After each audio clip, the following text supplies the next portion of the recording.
Reka nizere ko ukomeje kuryoherwa n'ibiganiro bya Kigali The Twilight Talks Entertainment, dore ko ari byinshi biba biri kugenda bivugwa hirya no hino mu makuru abagezweho cyane cyane mu basitari ndetse no mu bintu biba bigezweho cyane cyane muri uwo mwanya nibyo tuba twibandaho, dore ko nta na make mba nshaka ko gucika. Iri ni itangazo rero rya Minisiteri ya Siporo. Minisiteri ifite siporo mu nshingano yagize gutya ishyira hanze itangazo ry'igihe Stade Amahoro igiye noneho gufungurirwa bya nyabyo, ku buryo n'imikino yose izajya ihabera cyangwa se aho izaba ifite noneho ubushobozi bwo kwakira imikino iyo ari yo yose. So ni ukuvuga ngo kuri uyu kuri iyi tariki ya mbere nibwo Stade Amahoro izaba itahwa na nyakubahwa Perezida wa Repubulika ku itariki ya mbere. Ubyumvise neza, Stade Amahoro nibwo izafungurwa ku mugaragaro hakinwa n'umukino. So reka wenda nse nko gusomera rino tangazo mbonye ku kinyamakuru cya The Choice Live, ngira ngo muri kubona ko turi ku kinyamakuru cya The Choice Live. Ni ikinyamakuru gikorera online ndetse banafite televiziyo y'isibo. Mu kiganiro cya The Choice Live ngira ngo murabizi ko ari ikiganiro cy'imyidagaduro kigenda kigaruka ku bintu byinshi bigiye bitandukanye. Bagize gutya bashyira hanze iri tangazo ndetse ni Minisiteri ya Siporo nk'uko bigaragara yarishyize hanze ku mugaragaro, batangaza igihe iyi Stade Amahoro igiye kuba ifungurira ku mugaragaro. So ni ukuvuga ngo Minisiteri ya Siporo yaje igira gutya irandika ngo itangazo Minisiteri ya Siporo ngo ifatanyije n'ishyirahamwe ry'umupira w'amaguru mu Rwanda Ferwafa ngo bishimiye kumenyesha abanyarwanda bose cyane cyane abakunzi b'umupira w'amaguru n'abakunzi ba siporo muri rusange ko nyakubahwa Perezida wa Repubulika Paul Kagame azataha ku mugaragaro Stade Amahoro ku wa mbere tariki ya mbere Nyakanga 2024. Ngo kuri uyu munsi ngo kandi hateganyijwe umukino uzahuza ikipe ya APR FC na Police FC ngo zikazahatanira igikombe cyiswe Amahoro Stadium Inauguration Trophy. Ngira ngo murabizi ko APR FC ari ikipe y'ingabo ndetse na Police FC nayo ni ikipe y'ingabo. Izi kipe rero zaba ziri kwesurana ndetse mu cyo bise ngo Amahoro Stadium Inauguration Trophy. Ngo umukino ngo uzatangira saa 11 z'umugoroba. Ngo imiryango ya stade izafungurwa guhera saa 5 z'amanywa ngo ifunge saa 9.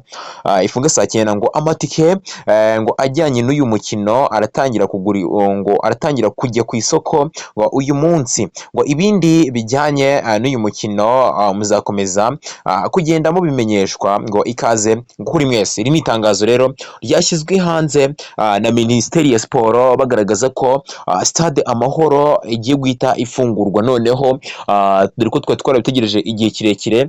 Ejo bundi nibwo bagize gutya bari barimo gusa nk'abasogongeza abantu uko nyine ngo Stade Amahoro imeze, niko nabivuga.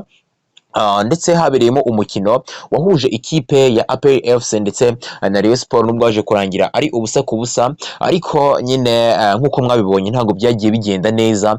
Ibintu ntabwo byagenze neza muri rusange, dore ko kwinjira byari ingorabahizi. Wabonaga ko harimo n'igipfunsi niko navuga, ndetse abapolisi baraganjijwe cyane. Navuga ko hari na bimwe byangiritse ariko nyuma byaje kongera gusanwa bitewe n'uko umubyigano wari mwinshi. Abasesenguzi bagiye bavuga ko ngo iki gikorwa cyo kwakira umukino wa Rayon Sport na APR muri stade nk'ingi noneho ngo bigatangazwa igihe gitoya gutya, ndetse ku mafaranga makeya, dore ko kwinjira byari inote y'igihumbi gusa. Ngo iki gikorwa ntabwo ngo cyatekerejwe neza cyangwa se ntabwo cyateguwe neza, akaba ariyo mpamvu nyine ngo byagenze nabi. Ariko reka twizere ko kuri uyu munsi cyangwa se kuri uyu wa mbere, ngira ngo murabizi ko ejo kuri uyu wa mbere bari iyi Stade Amahoro noneho izatahwa. Nizere ko ibintu bamaze kubishyira ku murongo nyine ubu ngubu bimeze neza. Ibintu bimeze neza, wenda hatazigera habaho umubyigano nk'uwabayeho ubushize. Ngira ngo mwarabibonye ko ibintu bitagenze neza muri rusange, ntabwo byagenze neza, ndetse navuga ko wenda nimba hari n'abaturanyi babibonye kabisa baducijemo ijisho, wenda icyo nabwira n'abanyarwanda bose muri rusange ni uko bagerageza kwikubita agashyi nyine ku buryo n'abaturanyi bataducishamo ijisho, dore ko iriya stade ari imwe muri stade byavuzwe ko zikomeye no muri Afurika muri rusange, ndetse ari imwe muri stade nziza zigaragazwa muri Afurika. So ni ukuvuga ngo ku munsi w'ejo wenda hari menya nta gikorwa cyo kwiyamamaza kizaba, niyo cyaba hari menya kizaba gitinze, ntabwo mbizi neza, murambabarira wenda muri buze kunkosora, ariko ikigaragara cyo kuri uyu mugoroba n'ubundi perezida wa repubulika azaba ari hano muri stade, ubwo byavuzwe ko azakurikirana n'umukino wa APR FC ndetse na Rayon Sport, dore ko ntabwo Rayon Sport ni polisi, wa APR FC ndetse n'ikipe ya polisi, ubwo azaba ari kubikurikirana hariya muri stade Amahoro i Nyamirambo ifungurwa.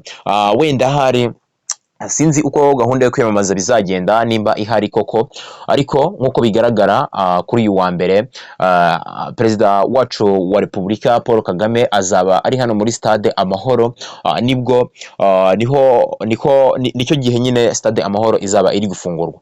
So nta bindi birenze rero, ndabizi ko cyangwa namwe murabizi ko ku munsi w'ejo ku wa mbere ari konji, ku muntu rero utazajya mu kazi ndamushishikariza kuzagerayo kabisa akareba stade Amahoro abayifungura, kandi niba utazajyayo we kanda subscribe, byose uzaba uri kubikurikirana hano live, bizaba biba uko bizaba biba nzambikubwiraho cyangwa se mbikwereka, uzajya uri kubireba stade Amahoro iri gufungurwa ku mugaragaro. So nta bindi birenze rero narinje kukubwira ko ari kugutangariza igihe iyi stade Amahoro igiye kuba ifungura ku munsi w'ejo, ko nzaba ndi kubikugezaho ndetse live. Murakoze cyane rero, nta bindi birenze, mukomeze mugire impagarike n'ubugingo, kandi dukomeze tubane kuri Kigali The Twilight Talks Entertainment, dore ko mba nkugezaho amakuru yose y'ibintu biba biri kugenda bivugwa hirya no hino ku mbuga nkoranyambaga, nta kintu na gito na kimwe mba nshaka ko